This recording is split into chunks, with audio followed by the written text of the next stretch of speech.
time we touch, I get this feeling, and every time we kiss, I swear I could fly. Can't you feel my heart beat fast? I want this to last. Need you by my side. 'Cause every time we touch, I feel the static, and every time we kiss, I reach for the sky. Can't you hear my heart beat so? I can't let you go. Want you in my life.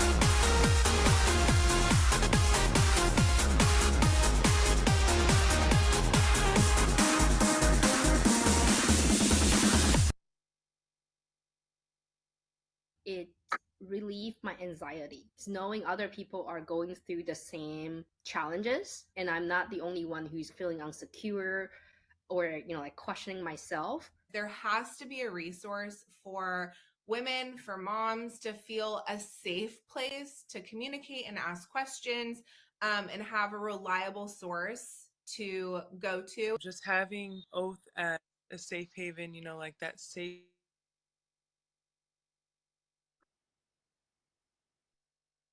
Oh, it went mute, Cynthia.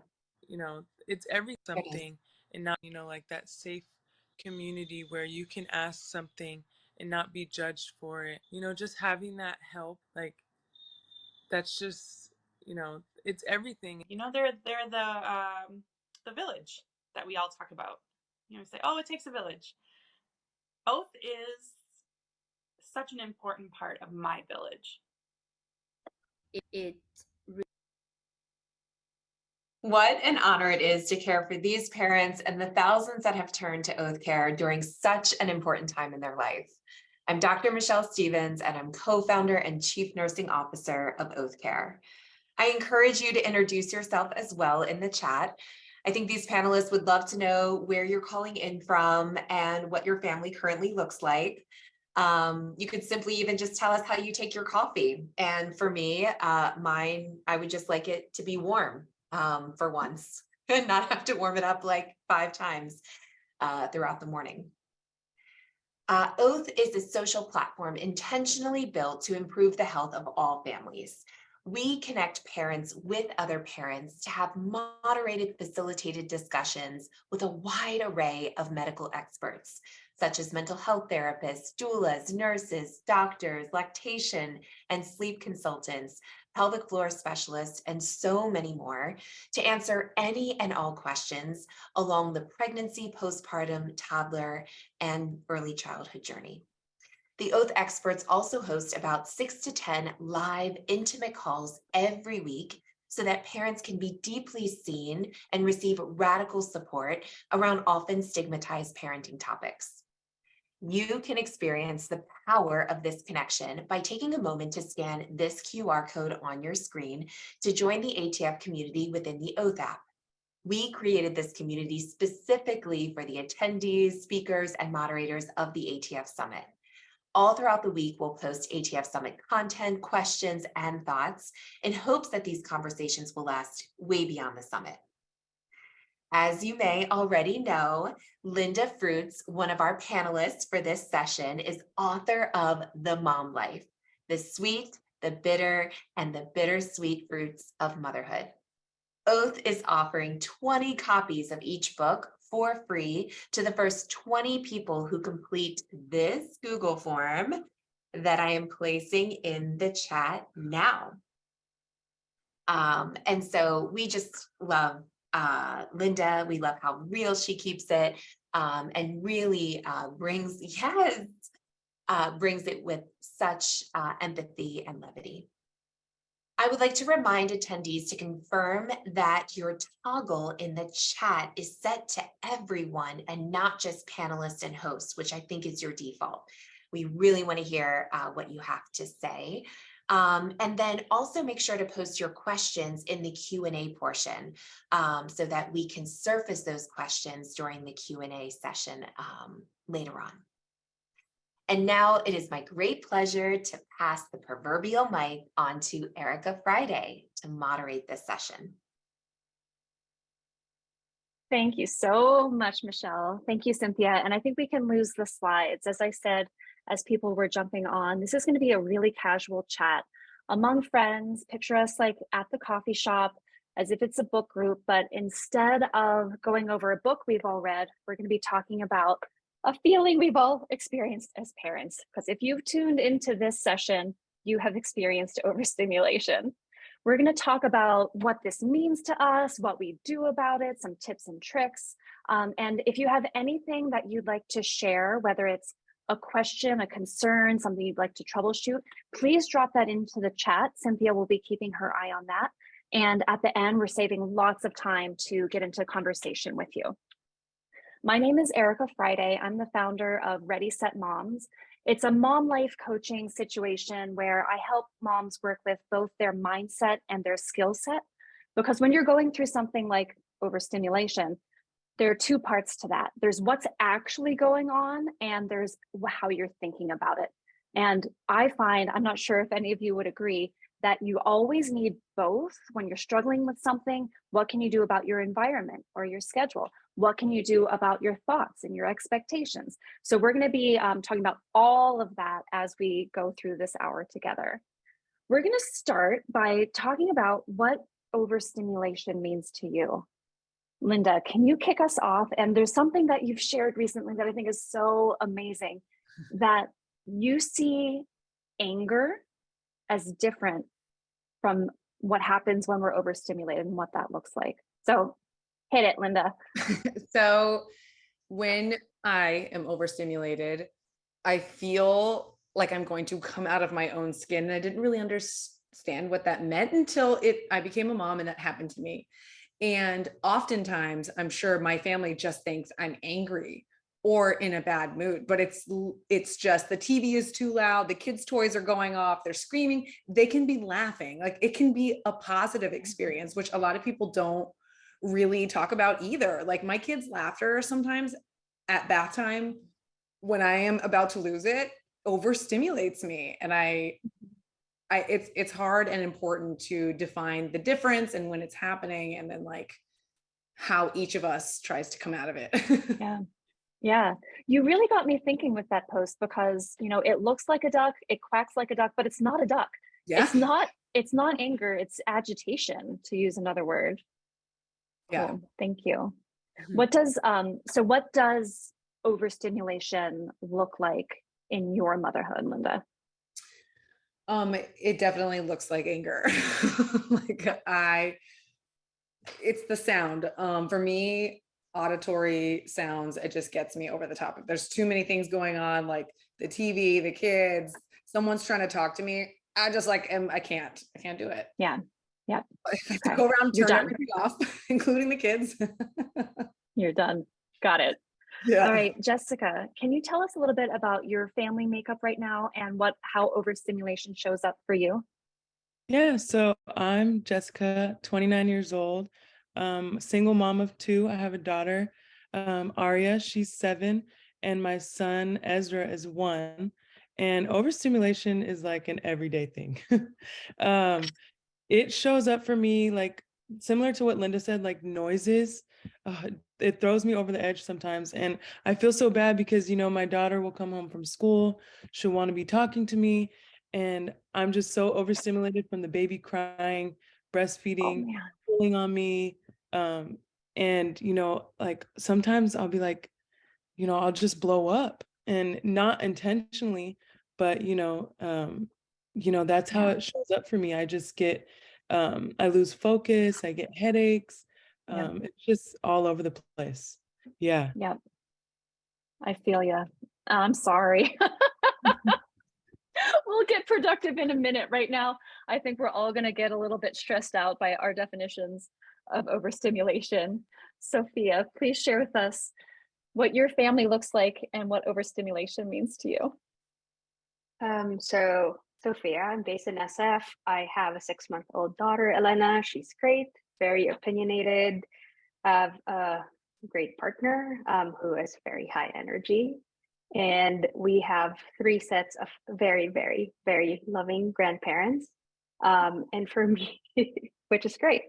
And for me, I feel overstimulated when everyone needs that emotional validation and just like wants a response right away. I'm already very hyper connected at work with all these like messaging tools and like have to be like very responsive, and to have double of that like in my own personal and family life, and just like not having a space, as we were discussing earlier, to like be bored or even just process my thoughts and feel like I have to move on from one thing to the other. And yeah, so same as Linda, like it shows up as anger, and this is great that there's this term, because I was like, oh, people are like, I'm just always angry. I'm like, yeah, I'm just like angry all the time, but I don't hate, those people. So it's not because I love them. So just, yeah, so that shows up that way. And when that happens, I just like feel like I need to take control, because I feel like I'm spinning and just like I'm gonna explode. So I just like need to either like control everything and have it a very specific way, or I retreat. So Wow. that's how it's been looking. Sophia, thank you for sharing. You said something that I've never thought about overstimulation this way. I usually think of it as like the generic senses, like it's too loud, the touching, a smell that's weird, just stop. But it sounds like something that overstimulates you is the demands on you, whether it's your thinking or your responses or just other people's needs generally are contributing to your overstimulation. Do I understand? Yes, exactly. Wow. Yeah. Cool. Other people's needs overstimulate me. Gosh, thank you. All right, Ingrid, would you please share a little bit about your family and what overstimulation means to you? Sure. So for me, it's my husband and I, and we have 2 boys, and 5-year-old and an 8-month-old. And I would have to say, for me, it's when there's which I think it's a lot of us can relate to, is when there's a lot happening. I realize that I become overwhelmed if I'm still trying to do what I was trying to do, but then on top of everything else that's happening. So especially when there's transitions. So like that morning transition of like waking up and getting ready to get the kids to school or daycare.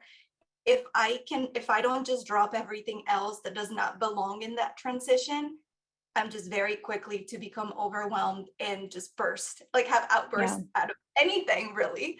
So I've like found myself, I've like realized that if I can just leave everything that does not belong in that transition outside of it, I can sort of regulate myself. But it's like that morning to drop off, and then it's like lunch to walking the dog, to like getting through the first part of the day and thinking on what's happening next, getting ready for school pickup, coming back from school pickup, who's going to pick the kids up today. It's like those moments of transition, even at night after dinner, getting the kids in the shower and like cleaning up and like who's doing what. If I just don't leave everything else outside of that transition, you can forget it. So I've realized that about myself, and I think when I catch myself, I do really good. But as we can all be honest here, you can't catch yourself because there's so much going on. So it's just insane sometimes. I love that. So you're saying that one of your tools for managing overstimulation is allowing yourself to compartmentalize. Right now, I'm focusing on a transition to bath time, and I'm not even going to allow myself to think about that to-do list. Like, this is where we are. Yeah, which I know is very That's hard, awesome. but I just like leave my phone far away. I close my computer, and like if my husband tries to talk about something else, I'm like, that's not on the transition schedule. We need to focus that. right now. It's like dinner and like talking about what happened in school with my 5-year-old, and then what we're doing in the next like hour. Because if we go past that hour, you lose me. Like there's so much that we deal with all day that I just kind of need to block out my thoughts so that I can hold on to myself and not, have these outbursts that I feel like we can all relate to. Yeah. Oh my gosh. I love your definition of overstimulation and how closely it's related to overwhelm. and all these things you've come up with how to manage it. That's awesome. Thank you. For me, I see that overstimulation is different now. My kids are 6 and 8 than when they were babies and a baby and a toddler. And it's just, then it was much more about being overtouched, which was not a word I had ever heard before. So there's so much physical contact with my young children. And then my husband comes around and I'm like, I'm spent. There's no more in that bucket to give, or am I interested? And now that they're a little bit older, I think it has a little bit more to do with just the chaos and the freneticism, all of their energy and their volume. And one of the things that I know that I need to do is if I need to be in the kitchen because it's my time to be making dinner, they can be anywhere else. They can be up in their rooms, they can be outside, but I have the right as the mom of this house to be like, this is the quiet time at this time of day while I'm getting this done in this space. That's one of the things that works for me. Okay. There's something that happens to us as mothers that changes our wiring. I swear I was never as sensitive to stimulation as I am now. Our nervous system changes, our sensitivity changes. I would love to hear from each of you panelists what your experience is in terms of sensitivity or hypersensitivity, this tendency toward overstimulation. Do you recognize that you're in yourself from before you were a mom, or is this completely new? Discuss. I would just say that I think there's a lot that comes when you become with becoming a parent, things and thoughts that we never even thought about or had to do. And I think one of the issues that we go through is that we try to keep moving the same way as before we were parents. And if you can catch yourself and realize and recognize that it's just not the same, and not even in a bad way, it's a good way, it's a change, it's different. You really aren't the same. You have little humans that you're caring for now. You have a partner, like or maybe not, but you're living a life differently now than you did before. And so all the balls that we were juggling happily then might not be a happy juggle now. So I think it's just really about understanding that we're different now. And I think that's sort of like, for me, it like loops back and has something to do with the transitions that I just talked about too, because I think it really is about recognizing that we want to do it all. And it's awesome that we want to, but we have to set realistic expectations in the sense that we're just not who we were before. We're different in a good way, in many different ways, but we also have to kind of allow ourselves to recognize that in a good way and say, I may not be able to do all the things that I used to do then. I can still do them now. They're just going to have to be done differently. Yeah. So for you, Ingrid, it sounds like it's more of accepting a circumstantial change before and after, rather than you feel a nervous system change in you. Yeah. Cool. Linda. I have. Sorry. Sophia. I was going to say that I haven't slept at all for through the night for the last 6 months, but my baby has been sleeping through the night since she was 3 months old. Oh, wow. I mean, we're lucky, and the nanny said that she just likes her beauty sleep a lot too. So, but anyway, I just wake up with any little sound, or sometimes I'm like, from I don't even think I'm in a deep sleep, but any little sound, I'm like, oh my gosh, what's going on with her? And I actually had to turn off all the alarms on our monitor, because I just wake up anyway. So that's one thing that has been rewired with me. I used to be able to sleep anywhere, anytime, no problem. And just the constant worry and anxiety, even if you know that they're being cared for by people who know what they're doing and who love them, it just doesn't end. And and I think, is this going to be here forever and ever? That vigilance is exhausting. It really wears you down.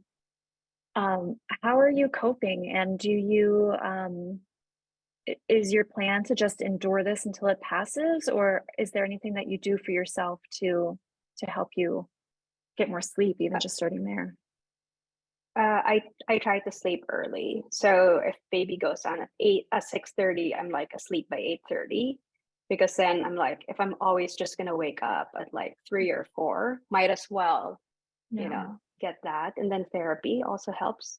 And like the oath community is just, like hearing people going through the same thing, and just like thinking, okay, like this is actually normal and I'm not crazy and I'm not, like just gives you like the I guess validation would be a good word, right?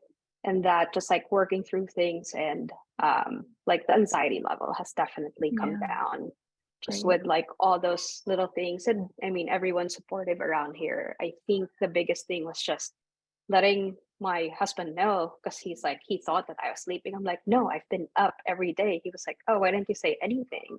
So it's actually like telling people around you that too. That's great. Yeah, I just didn't want to seem like I was complaining a lot, Oh, but then you're like, oh, it's not complaining, it's just the saying that truth. this is happening. Yeah. Yeah. Okay. Thank you, dear. I too also have the same problem. I don't think I have had dreams and hitting that REM sleep for like 5 years. But it does come back, I promise. One thing about overstimulation, the rewiring, for me is that before kids, I was able to like self-regulate. I could just sit on the couch and like watch TV all day if I just needed like that kind of like mental health day. But when you have kids, you can't do that. They still need you. You still have to do dinner and bedtime routine, which is a big trigger for me. And there's no off switch. Like before kids, you could just not do the things you don't want to do, or, take a day. But after kids, that's just not possible for the most part. Yeah. Yeah. I used to work in client service at an advertising agency, and those day-long client meetings at the end, you're like, oh man, and whatever your coping mechanism is, whether it's going for a run or getting a drink. But now it's like my clients are here all the time, every day. Yeah. They drink, they watch you drink, or watch you go for a run on the treadmill in the house. Jessica, do you have a different experience of overstimulation or sensitivity to that now from before you were a mom? Well, what Linda was mentioning was like spot on. Like before becoming a mom, you're just living your life, doing what you do. You can watch TV, you can take a shower, you can take a walk. Now like having my kids and like being alone, like I can't just leave them home and hey, I'm gonna go for a walk. No, like you guys come with me. We're all gonna take a walk and decompress. And that's something that I do when I am overstimulated. Like I say to my daughter and my son, like, okay, get in the wagon, get in the stroller. We're going for a walk because, it just gets overwhelming. We also live in a studio. So like it's an open space. I don't have like their separate rooms or anything. We're just all together. So it's kind of like, all of that just gets really overwhelming. And that's one of the ways that I cope is going for walks, just taking a breather. But before having kids, I could do anything. I could take a flight somewhere if I wanted to. But now it's like I have two kids that I have to obviously care for. And I mean, I wouldn't trade it for the world now, but it's a struggle. Yeah. Erica, can I just add real quickly that I feel like another thing we forget about is that the needs that our children have are needs that we need too. Like, just like they get overtired, we get overtired. Just like they don't know how to express themselves, we don't know how to express ourselves sometimes. And I think we have to also remember that just as they're growing up, we're growing up too in motherhood and as ourselves, as people and humans. So I think that's just very important to remember, that I try to remind myself all the time, and friends every chance that I can. It's like, you need to, like, I know it's nice to stay up late and catch up on things and watch shows, but it's also really nice to try to get rest and sleep. And so just seeing their needs as our needs too, I think is very important and very easy to forget. I love that. And as moms, we're so intuitive when it comes to our children. From the time they're babies, as they grow, it's like, oh, they're hungry. oh, they're cranky, whatever it might be. But why do we lose touch with ourselves, looking in our own mirror like, oh, I could use a nap. I could use some privacy if we can get it, Jessica. The next thing I'm going to talk about is if you are aware of it in yourself, what are the things that kind of wear down on your resiliency and your durability? Because stress is not necessarily a bad thing. It's what helps you build muscle. It's what helps you achieve goals. But it's this, it's something that wears you down and makes you more susceptible to the stress, so that it becomes overstimulation instead of just part of your experience or something that's actually beneficial. I know for me, small example is if there's yard work happening in the neighborhood, like if there's sirens or weed whackers or leaf blowers, it just goes like straight through me. It's like I have this wire that's covered with that nice rubbery plastic coating, and that noise just like frays it, and I was just a bare wire.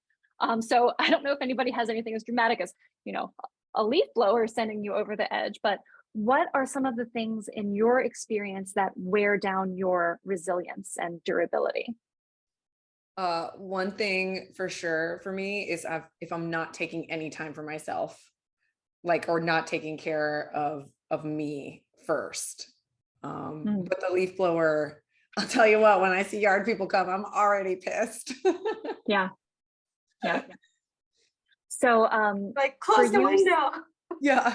So for Linda, something that wears down your resiliency is overexposure to people. Or yeah, just like not, I notice I get shorter and more overstimulated if I'm not like doing me things, like seeing my friends, calling my friends, like the stuff that brings me joy. If I'm like slacking and I'm doing a lot of the mom stuff all the time, then I become obviously way more susceptible to, you know, flipping out. Yeah, I agree with Linda. Just like having conversations that's not about like feeding, diaper, like sleep schedules, like just filling your things with things that you're interested in and still interested with, you know, even if you are now a mom. Just feel like there's this like label that gets changed, and I really try my best to like still see people and not always just do like play dates and things like that. Well, the play dates are really for moms right now. I have a few friends where we have lunch and get wine during lunch as a treat. Good going. Ingrid and Jessica, are you aware of anything that wears down your resistance? Say for me, it's probably when I'm multitasking and doing more than I can handle, which to be honest is a lot of the time because I want to get so much done. And I realized like, oh my God, I'm doing too much. I need to like stop because I'm feeling overwhelmed. I'm like breaking down and I just kind of need to take a pause. So like the more that I put on my plate, even if it's shared duties, like sometimes I'm like, it's right there. I should just do it. Like, why not? Right. And then I realized like, no, boundaries, like that's not usually what I do. It's not usually on my plate. So like, I need to realize that I can't keep adding more things because that's when I start to crumble like a cookie. Yeah. It's just cookie. Yeah. Cookies are delicious. Yeah. For me, like Ingrid said, multitasking, I cannot multitask. I have like a mental to-do list, and like even just thinking about all the things that I have to do, like that, you know, wears down my resiliency to the point where I don't even want to do the things, you know, physically. You know, just knowing that I have laundry piled up, I have dishes in the sink, like everything, it wears me out. Yeah. Yeah, I believe it. There's this visual metaphor that I have for myself that works wonders for me, and I call it the smoke detector. And before I came up with this, I would realize that my fuse blew even before I realized that it was lit. So now with my smoke detector, I'm able to tune in and be like, oh, there's that sign. I'm about to be overstimulated. And I wonder if you could apply this metaphor to your lives. Is there anything that helps you tune in to the fact that you're about to be overstimulated so that you can actually use your tools and do something about it? For me, if I'm already getting snappish with my kids when they're just being kids, they're not doing anything wrong, but I'm getting snappish. I'm like, oh, that's one of my signals in the smoke detector. And if I have like little alligators running around inside my stomach, making me nervous, I'm like, oh, there it is again. I must be overstimulated. So whether it's something in your body or a thought or a situation, do you have any smoke signals? I feel like for me, I'm generally a very like happy person and someone like I'm a great audience for my husband because he thinks he's a comedian and I laugh at everything. So like even my kids, whoever, like I'm just like a very giggly, happy person. And I noticed that whenever things that would normally make me laugh or giggle and or I would find funny, when they're no longer making me feel that feeling, that's when I'm like, oh God, like I need to kind of like take a moment to just reset and really think through what's happening around me right now because this isn't me and something is bothering me. Something has overstimulated me or overwhelmed me. So like for me, that's very easy on my own. And even my husband That's sometimes is great. like, what's going on? Because normally you would laugh at this. And I'm like, surprised, you're not that funny. No, he is. But so it's like I really need to recognize like this usually makes me laugh, or I usually like joke with my son about this, and I'm not doing it now, and I catch it very easily because it's who I am. And so I would say that's like the main signal for me. Love that. The self-awareness and situational awareness, and that is really great. Thank you for sharing. I think for me, if I cannot it's not the regular procrastination. It's just like you can't do anything. It's like you try to start something, and that's my signal that I am just like way beyond empty. And just like saying, just like need to reset, like look at all the priorities and be like, do I really, really need to do this right now? Or can I push it so that I can recharge a little bit more? But yeah, because I'm usually like can do so many things, and I've also stopped multitasking, Ingrid, because like I find that also more draining. And before, like anytime I would go to a job interview, it's like, what's your superpower? I'm like, I can multitask. And now I'm like, nope, it actually is not the best thing. So you can feel in yourself when you're empty that puts you on the verge of overstimulation. Are those tied together? Yeah, pretty much. And it's like that's my signal that if I can't keep on like moving forward, like I've reached, I'm gonna reach like the being overstimulated, and then that's when like anger and wrath follows. Anger and wrath, or agitation and explosions. Yes.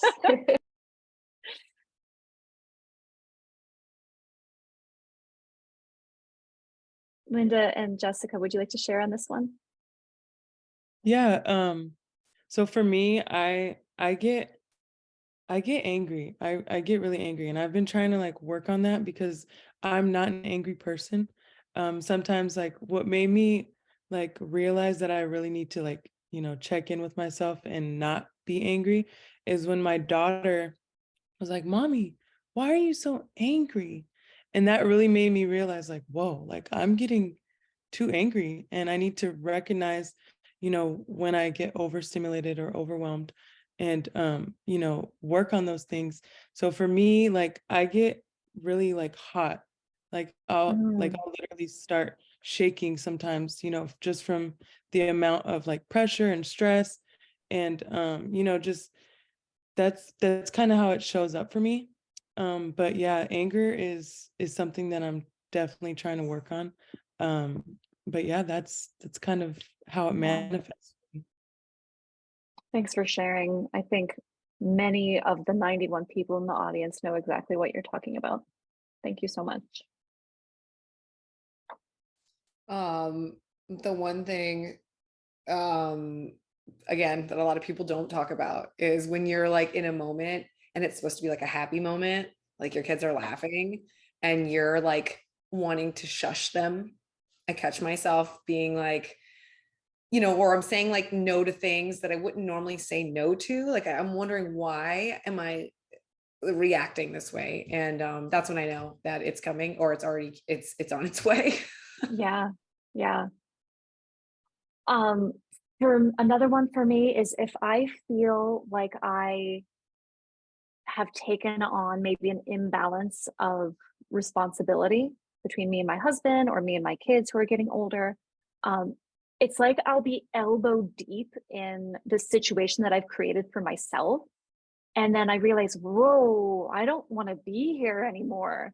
And if I have my self-awareness about me, I can like take a step back and make some changes even in the moment. But if I don't have that type of reflection, if I don't give myself that space, then I start like lashing out at them, but it's nobody's fault but my own. It's like I'm the one that brought all this on myself. So going back to Ingrid with the self-awareness. When I coach moms on how to better manage their overstimulation, we look at three things. And again, as I said at the beginning, some of them have to do with your mindset and some of them have to do with actions that you can take. But there are three phases to overstimulation. There's prevention, how to avoid it; mitigation, in the moment, how can you manage it; and then recovery. And I'd like to do a bit of a round robin, and we'll take it in that order. What are some of the things that you do in your life to successfully prevent and avoid overstimulation? And we're going to take this in a circle, starting with Linda, Jessica, Sophia, Ingrid. I don't know if everybody's circle looks the same as mine. I was actually Linda. wondering the same thing. So to prevent stuff for me is identifying when I usually experience my overstimulation, and just dinner and bedtime routine. Like if I'm going to be alone with no help, I already know that I am in for it for the most part. So what I try to do is obviously make dinner super easy that night, like Yeah. plan it way in advance, like drive through, we do cheeseburgers at the park some days, so I don't feel so bad. I try to identify where my triggers are, and go from there. Identify and plan ahead. Love it. Jessica, how do you prevent overstimulation? I'm still working on that. Truth. Well, I mean, like I said earlier, like for me, I prevent overstimulation by trying to go for a walk, even if it's with my kids. Sometimes I'm lucky enough to have like a family member of mine like watch them for a little bit, and I'm able to like, walk to the store and, go grocery shopping by myself. Mm. I even have a friend that she like made me walk by myself. She was like, no, I'm keeping your kids, go around the block. So just like, just having those moments, even if it's just like little moments here and there when the baby's napping and I'm able to like, go outside in the yard, just doing little things like that help me. That's great. And I'm feeling a pattern here that the things that help prevent overstimulation also help cure it when it does happen. Yes, it does. Sophia, how do you help prevent overstimulation for yourself? You're muted. I shared this with a chat earlier where we plan a little bit. So we're like planning and admin stuff is not fun. So we have like a weekly like 30-minute session and like try to go through it as fast as possible. And I make sure that my whole day is not filled and there's room for slack and that there's food. So I think when I'm not hungry, it's like it's better for me. And then the other thing is, same as Linda, if I know that it's going to be me from the time, like watching the baby the whole day, I found that actually going outside is I don't have to entertain her like the whole 3 hours. Like she gets entertained by all the different things outside and she's happy, I'm happy, we're like both people watching. So Great. that's been working, and that's a new thing, but it's always a work in progress. Awesome. Ingrid, how do you prevent overstimulation? By breaking routine. Ooh. We are big routine creature habit people, and it just sort of helps ground us as a family. So in the morning, we always like make breakfast, have breakfast together. Some days when I start to feel like things are getting pretty crazy, I'm like, you know what? We're gonna go have breakfast on the go today, and I don't care what happens after. I have a call, I'm gonna push it. It's snowing outside, school got canceled. Let's go outside and like go play in the snow. Like really finding the good in the chaos helps me. Wow. Otherwise, I feel like I'm just gonna burst out. And I think for me, it's just a lot of, you'll find a theme in everything that I'm saying because it's just really what helps me. But it really is about in that moment when I'm about to burst, like how can I change this? And it's about changing what we do all the time. So like my husband has his duties, I have my own. When I start to feel overwhelmed, I'm like, I'm walking the dog today. I'm gonna go pick up dinner today. I'm gonna go do like things that he would normally do. I'm like, no, let's switch. You do this and I'm gonna go do that, because if I stay here 1 minute longer, Yeah. I'm gonna regret things that I did or said, and I don't want to deal with that. So like breaking routine for me as a couple who's just really grounded in that, in schedules and routines and planning, is what saves us. Because if you just keep going, things are gonna fall and break. And I think breaking routine allows you and gives you permission to be like have that flexibility that we need when we become parents, because things won't always go the way that you want it to. So I encourage you to break routine every now and then. It's going to feel really good. You can go back to it later, just every now and then. Like even Linda said, cheeseburgers at the park. It's not normally what you might do, but like it's going to feel so good. And always a work in progress. Sophia. I absolutely love the way you think, because you know yourself, and as a family, you thrive on routine. Not always. Yep. Sometimes breaking the very thing that's working for you is what works for you. That's so cool. Something for me that helps me stave off overwhelm is giving myself permission to finish my thoughts. When I realized that all of the interruptions and made me just so very scattered in my brain, and that was really hard for me, because usually I can trust my thoughts and feel accomplished in my thoughts, but the constant interruptions took that away from me. So even if to the outside observer who may be 4 years old, it doesn't look like I'm doing anything, but I'm thinking, I have the right to like put my hand out and say, just a moment, I'm finishing my thought. Do so and then engage. That's one that helps me. All right, the next category is mitigation. How to turn down the volume in the moment when the smoke detector is going off. This is an overstimulating situation. What is a tool that you can use in the moment? Okay, so we're still going in the same circle, right? Please, yeah. So again, bath time, dinner time.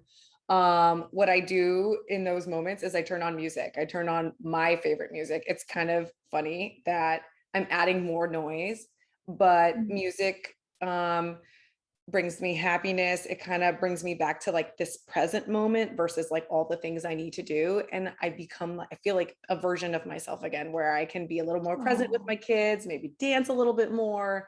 And all of a sudden I'm enjoying bath time, you know? Wow. Awesome. Thank you. You're welcome.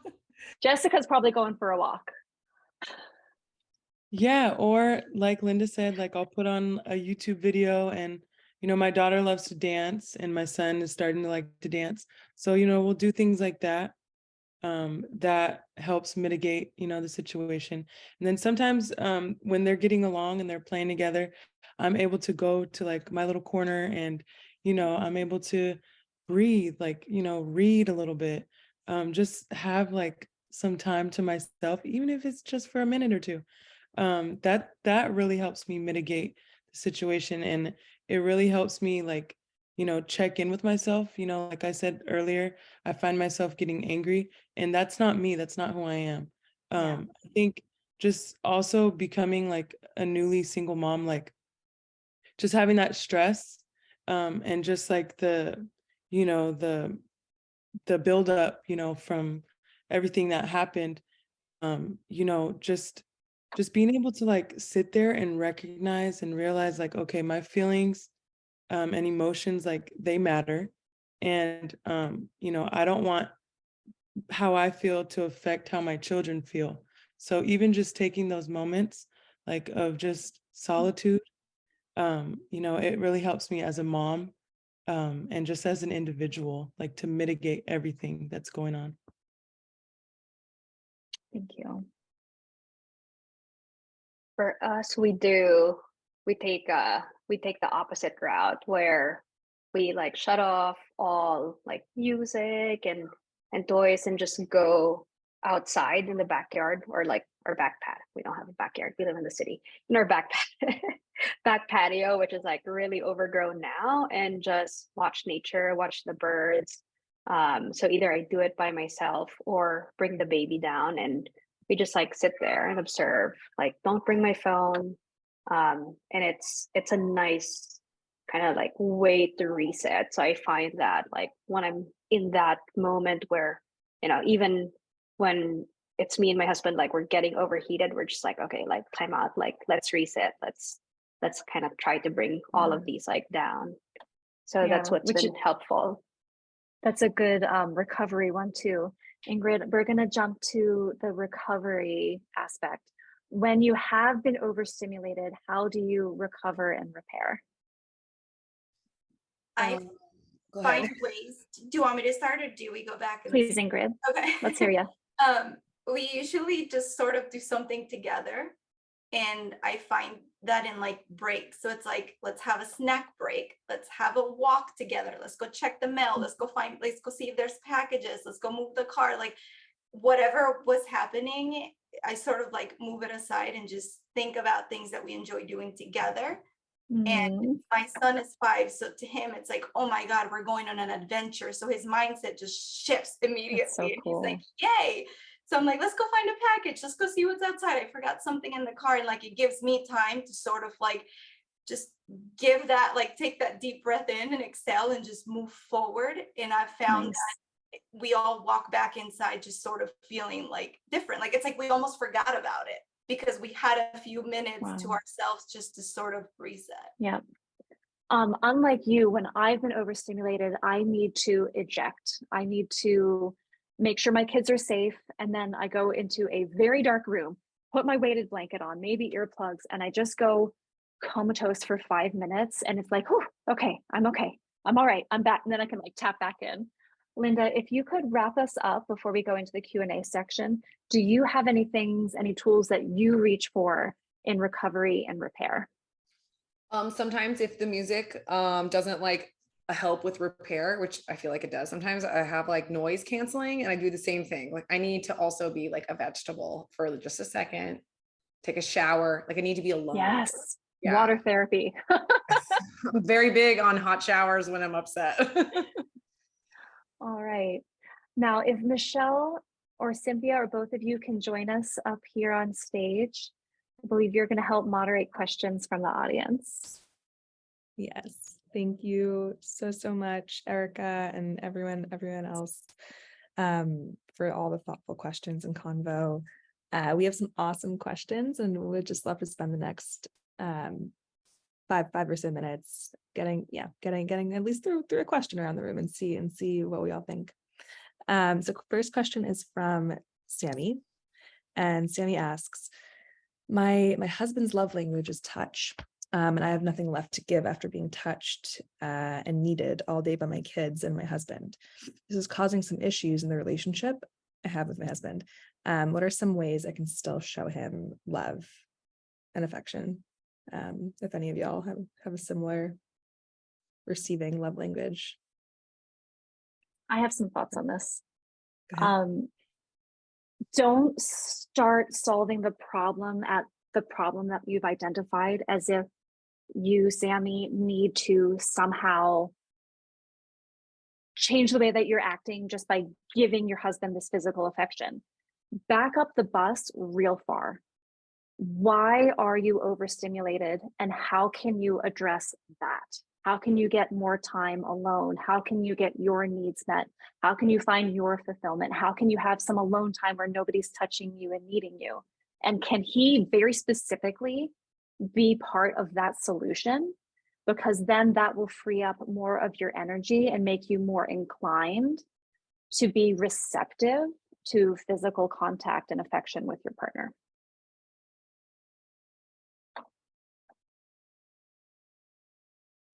Love that. Does that resonate? I saw a few head nods around the room. Does it resonate with any of y'all?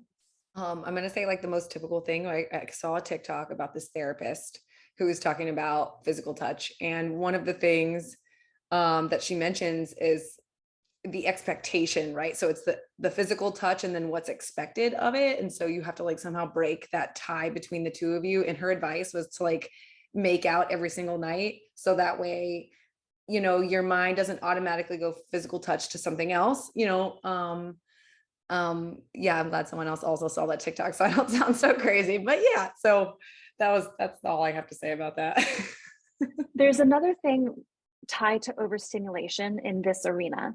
A light touch, like if I'm overstimulated and I'm in the kitchen and I'm focused on something, and if my husband puts a light hand on my back, which under other circumstances would be really hot, under those circumstances make me want to turn around and swat him. So literally light touch while you're overstimulated is a trigger. See if you and he can experiment with a more like firm touch on your hip, just so that you are making that contact. He's letting you know that he's thinking about you. It's not tied to anything else, but no with light touches if you're already overstimulated. Love that. That it makes a lot of sense. And don't almost like give yourself the permission to set that boundary. Yeah, and repeat it if you need to. One more question if we can get to it. It's also a really good one. Is anyone here familiar with being a highly sensitive person? Do I see Erika here raising your hand. Do any of you identify with that? How do you manage this in your day-to-day or talk about it with others? Learning about this personality type, highly sensitive person, was huge for my own experience as a person and as a parent, and in my relationship with my husband, because he did not understand my sensitivities and why really basic things were overwhelming me. But by showing him, like, see this list of 27 things, I have 27 of them. This is me. So this is real. This is how my nervous system and my psychology, my personality are built. Having him understand that really helped him empathize with me, because we're just really, really built differently. And our children as well, one of them is much more sensitive than the other. So when that child is like fussing with his clothes and like changing his clothes, and not what worked yesterday doesn't work today, my husband gets like, seriously, dude, like, come on, put the pants on. And I'm like, I believe you. I know what that feels like. Do you have any solutions? So yes, learning more and more about HSP has helped me in all of those arenas, for sure.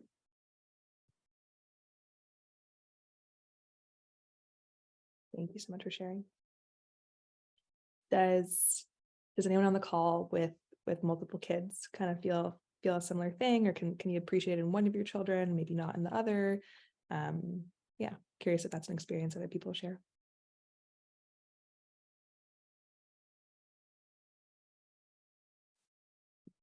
Carly in the chat is saying absolutely. I think it's more common than we think. Amazing, y'all. Well, I know we're coming on time, so I'd love to conclude our talk today, and first just send so many thanks and deep gratitude to Erika and Linda and Ingrid and Jessica and Sophia for your time and your attention, and just the incredible session we've just been so lucky to be a part of. Thank you so much for everything that you've put into this. Yeah, we are concluding this, but we have one more talk coming up today at 2 p.m. Pacific. It is with Gina, who is the co-founder of Dipsy, and the talk is going to be exploring the emotion of joy in parenthood. And the title of the talk is the pursuit of feeling joy. I'm going to be posting the link to the calendar that you can add to your personal calendars, and that'll capture Gina's session later today, but then any of the sessions that we have coming up this week in the summit. And then we also invite you to join the All the Fields Summit community in the Oath app. So similar to what Michelle was speaking about earlier with servicing parents at all stages in parenthood, we've created a community specific for folks who are attending the summit. So you can connect with speakers, other parents who are attending talks, ask follow-up questions, just read through recaps if you'd like, and have that space for yourselves inside of the Oath app. So I'm throwing that link into the chat right now as well. You can download it really easily. And then finally, later this evening, we will be sending out an email with all the recordings from today's sessions, and then another email later in the week with all the recordings in one place as well. Thank you all so much for being with us today. It was an awesome session. Thank you, panelists. Thank you, Erika. So much gratitude. Bye, y'all. Enjoy. Bye. Thank you. Thanks, everyone.